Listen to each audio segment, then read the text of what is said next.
Okay, so the price of Bitcoin has currently crashed quite a bit. 180,851 PLN, just above $50,000, but we were below 50,000 at 48,000 actually, from 56,000 last night. So let's discuss today about the crash that was caused by Elon. Now, was it actually caused by Elon and SpaceX? Sure, they did have an announcement last night and it was very powerful, and that did move prices. But they did say that they're not selling their current position of Bitcoin, which is worth quite a bit, in the 10-figure range. That's right, billions of dollars from SpaceX. And we're not sure how much Bitcoin Elon himself owns, although there is speculation now, I guess a conspiracy, that Elon is the master manipulator. So he is pumping and dumping the prices, and he himself is buying more Bitcoin at lower prices. Who knows? It could be billions of dollars, and maybe he's doing this because there's less SEC regulation, unlike with stocks. Now, setting aside conspiracy theories, I think that yes, Elon Musk has the power to move markets himself, but there have been other coinciding factors as always. It's not just one rumor, it's not just one event that moves the price of Bitcoin, and not just Bitcoin in this case. But I'm actually happy that the market has crashed temporarily, most likely, but we never know. Who knows? Maybe this is the end of 2020-21 Bitcoin altcoin bull run. Probably not. Some alts are doing phenomenal, but most of these really crappy Dogecoin clones and all the crap coin projects are going down the drain. So I'm happy to see that, because we're going to have a lot of newbie investors who, sure, they lost money, but at least they're going to learn a very powerful lesson. You see, I'm beginning to feel that it is a huge bubble for these altcoins, for these crap coins. Not all altcoins, of course. But when you have random people, you go to their Instagram and they're arguing with others who have been in this space for years. You have random people arguing about the fundamentals between Shiba Inu, Elon Godcoin, and whatever else other projects you can find. It's beginning to worry me, right? You go to their Instagram profiles and you realize this kid's like 12 years old and he's got Forex expert trader in his Instagram bio. Generational wealth. Oh yeah, totally, dude. That's the first class ticket to the bottom. Why? Because you bought something at its all-time high price after it went 1,000% up over the past week,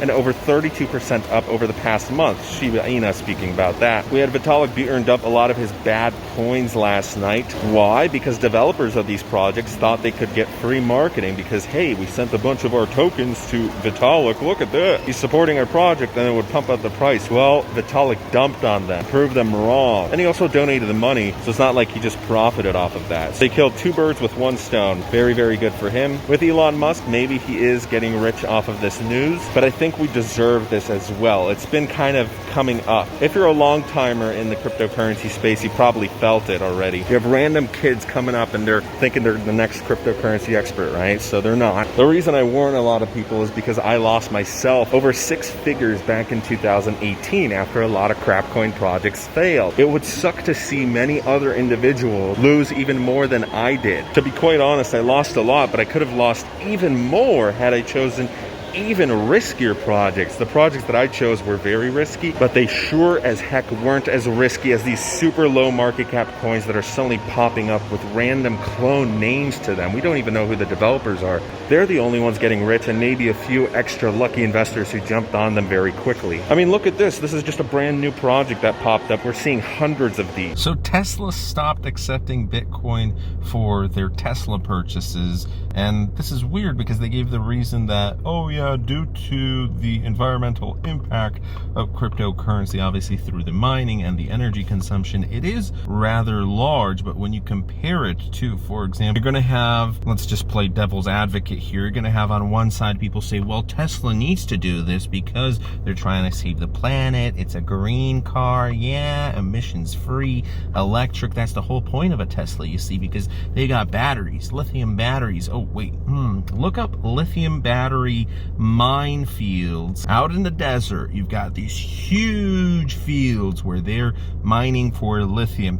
And by the way, when you set a lithium battery on fire or anything happens with an electric car, not just Teslas, anything rather minor or major, because of that battery, because of the fact that it's almost impossible to repair and it's super duper expensive, you're going to have a lot of insurance companies that are just going to total even almost brand new cars that had minor impacts. And in countries like Norway, when they're trying to get 50% of the population in the next few years to own electrics, and by 2030 we don't want to produce any electric cars and all of that. You have this huge amount of cars that have been totaled, which should be repairable, but that is not great for the planet itself, you see, because they're constantly replacing cars and getting new ones. In a way, you should actually do your research on this if you've never really thought about it. I haven't up until recently, because of the new EU emission standards and what they want, and how even Toyota, hybrid Toyotas, and they're trying to get electric cars, and oh my goodness, the hybrids are failing the new emission standards, and for every failure, depending on how bad they failed, they have to pay a fine. And for example, if Toyota hybrids are failing the emissions, then you're also having Porsche 911s, Ferraris, Maserati, Quattroportes, these huge gas guzzling burning engines. Yeah, they're failing it big time. So everybody's paying extra fines. Obviously, it's a political thing. I think they're trying to make some more money. But you have a lot of people who are like, yeah, let's go green by 2030. Everything's going to be fine. And then they fail to realize that, hey, there's a lot of cars. There's millions and millions and millions of diesel. I got a diesel car. My old car was a diesel. I've driven electrics, plenty of electrics. I've driven the Renault Zoe, the Nissan Leaf, the BMW i3, the Jaguar I-Pace. I love electrics. They're absolutely fantastic. Never got to try Tesla myself. Hopefully I will get to in the future. But the only problem is it's still not reasonable to assume that most of the population will be driving electrics. And what are they going to do with their old cars? They're going to go to the crusher? Yeah, that's pretty environmentally safe, right? Oh yeah, totally. It not only makes financial sense to hold on to older cars, and as long as you're properly maintaining them, even though, yes, the environmental impact of a diesel engine is obviously worse than an electric car, the battery in that electric car is not going to last forever. You see, the huge problem with Nissan Leafs, the reason they're so cheap is because you can find one for like under $5,000, right? Is because the battery itself is going to cost more to replace than the car. So just from a financial aspect, it's like, whoa, okay. Then the battery, if anything happens to it, it is very difficult to put out that fire. It's going to burn like crazy. If you try pouring water on it, yeah, it doesn't work like that with batteries. They're not like a normal car.